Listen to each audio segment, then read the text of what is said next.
For instance, they will say that diabetes, or they used to say, I don't think they can get away with it now, that it's a chronic progressive disease and you can't reverse it.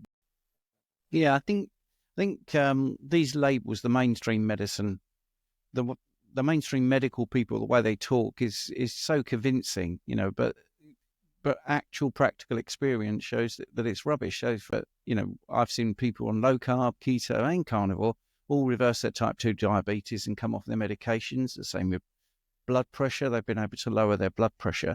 So when you talk about autoimmune, it sounds like a very technical term and you can't do much about it. And yet here's, somebody with hardly any money just suddenly decide to go carnivore and it's all reversing. So, well, I think there's a lot of smoke and mirrors. Like you say, there's all these technical terms, and you have far more knowledge of the science of it than I do, but you're applying it in a proper way, and you're open-minded, and you're understanding with these ridiculous sort of average results that they get from pizza and pasta eaters, and you can adapt it. I mean, if anybody wants blood tests interpreted, don't listen to your GP, go to Stephen, please, because he really understands how to interpret them when you're carnivore.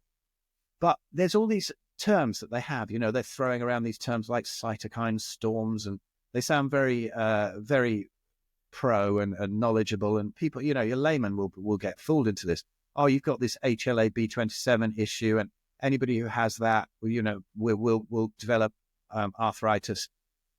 And so you go home and you Google it, and you find out, yes, a lot of people with inflammatory arthritis have this HLA-B27 issue, and then, but then you go a little bit deeper and find that most people who have this don't ever get arthritis. So it's not a cause at all.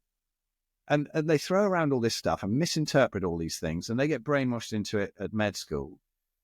And they are really not the gods that you think they are. And when you challenge them, they often get very angry.